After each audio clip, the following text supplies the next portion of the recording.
What's up guys, I'm Maths here and today we're looking at function notation. So we're going to be looking at when you've got questions involving f of x and g of x and stuff, which we've got first, and we're going to be looking at graphical transformations. So this first question asks us to show that gf of x is equal to what it shows there. So we kind of just ignore that right hand side and we just need to work out g of f of x. Now the way that composite functions, like when you've got two functions in one work, is it's like queuing. This one gets to go first, and then afterwards, when that one's done, this one has a turn. Okay, so they're queuing up to apply their function to x. So g is being quite patient, and f's going to apply its function first. So we're going to leave g here on the outside.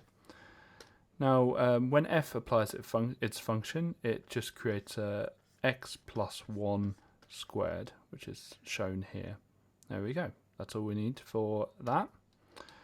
Now g needs to apply its function. Now g is saying that it's going to 2 bracket the x and then take away 1. Now the x now is represented by what we've got inside this bracket here. Okay, so we're going to write down all of g's function, which is 2 brackets, but every time we see an x, we're going to replace it with what's already inside the bracket, so this x plus 1 squared. And then we carry on the g's function, minus 1 bracket. Now we'll need to expand that, and I can just quickly expand the x plus 1 over here. So when you square it, you just times it by itself. So using FOIL or another method, you can expand that to that. So let's write that out now. So we've got 2 brackets, and then we've got x squared plus 2x plus 1. Then we've still got that minus 1 there, so we can deal with that. And maybe I'm doing it a few more steps than I would on my own, but it's quite important to show what you're doing, especially when you're given the answer in the question. Now we can actually divide out an x. Both of these have an x that we can divide out.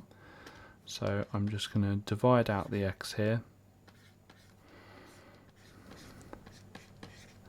And it matches what it shows in the question. And whenever you ignore that, not looking at that, and you end up with that answer, then you know you've got full marks as long as you show all you're working out. Now the next thing is to find g to the power of minus 1 bracket 7. Okay, so I'm just going to write down g again just for reference. I think you don't need to do this on your own exam paper, it's just obviously I'm zoomed in a lot more, kind of working with landscape. Now the first thing we can do is find a kind of formula to work with, like the function g to the power of minus 1. There's a really simple way of doing that. If we replace g of x with y for now, and just write it out, what you can do is you can replace or switch the y and the x. So we're just going to do that now. So we're going to have x equals 2 brackets y minus 1. The next thing to do is get it in terms of x, so get it so that it's y equals, and so we're just going to rearrange now. So we're going to get our lines in, and we're just going to rearrange. So the first thing I'm going to do is divide both sides by 2. So we've got x over 2 equals y minus 1. Then what I'm going to do is add that 1. And so we've got x over 2, or half x, plus 1 equals y. Now this shows me what g to the power of minus 1 is going to be, or the inverse of g of x, which is going to be x over 2, or half x, plus 1. Now this 7 here is saying that x is going to be 7, so we've got to find out what is the output of the function, so what y is, if we classify y as g to the inverse of g to the x. So we're just going to put 7 into this.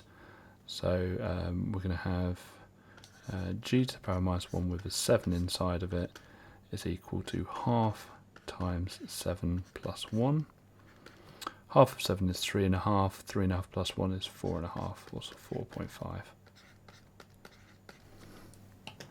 Next up is our AQA question, and this is quite a nasty question, which is what we like, which is what we want. Because these videos are mainly if you understand the topic and you kind of want to see what kind of questions you'll get on the paper. So we're given a graph equation y equals x squared minus 1, and we're told it's moved 3 units to the left and it creates this new graph A, and we need to find the equation of graph A. There are loads of ways of doing this, but kind of to get me kind of figuring this out, what I would do is I'd label this one f of x.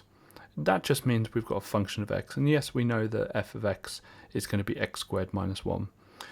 Now, when we translate something to the left, what we do is we subtract from inside, or we add, sorry, to inside the function.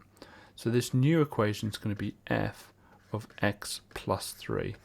Okay, so if we add something to the inside of the function, it means we move it to the left. It's weird. Whenever something's on the inside of the function, it kind of does the opposite of what you think it would. So when we add 3 to it, it goes left. When we subtract a number from it, it will go right. So this new function, this graph A, is the function of x plus 3. Okay. So what the function of x plus 3 means is that anything in the equation of f of x is going to have 3 added to it. So the equation of f of x is x squared minus 1. And so the equation of f of x plus 3, or x plus 3, yeah, is going to be the same equation as above, but every time there's an x, we're going to add 3 to it. So it's going to be x plus 3 squared minus 1. Now there's no brackets or anything in what it wants, so we just need to expand that. So if we expand the x plus 3 squared, so that would be x squared plus 6x plus 9 minus 1, because that minus 1 is still there. And so that's going to be x squared plus 6x plus 8. So it's asking us for the values of b and c. So the value of b is 6 and the value of c is 8. Not an easy question. You really need to understand your graphic transformations. We've got loads of videos on the site that will help you with that. So check out the website onmaths.com, loads and loads of resources there. That maybe take a slower approach, because that's the kind of question I'd ask someone to do who really understands graphical transformations. Okay, this next one, the graph of y equals x squared minus 1, which we've got on the diagram, is reflected in the x-axis to give graph b. So we've got our f of x, which is x squared minus 1. And what we now need to do is remember what will reflect it in the x-axis. And if you know your graphic transformations, you know that a minus on the outside reflects it in the x-axis. If the minus is on the inside, it reflects it in the y-axis. If the minus is on the outside, it reflects it in the x-axis. And the way of showing that is the whole function is getting multiplied by a negative, and effectively minus 1. So the whole function is just going to multiply by minus 1, which would end up with minus x squared plus 1, or probably a nicer way of putting it. And we can put the y back in because it asks for the equation of graph b, not the function. So it's y equals, and we can put the 1 first because it's positive, minus x squared. You could write minus x squared plus 1. It would both be a mark. Last up is our OCR question, and we've got a few bits to do first, and then we've kind of got a question related to graphic transformation. OCR really doesn't have many that are to do with functions, function notation and graphic transformations, so this is kind of a rare gem maybe.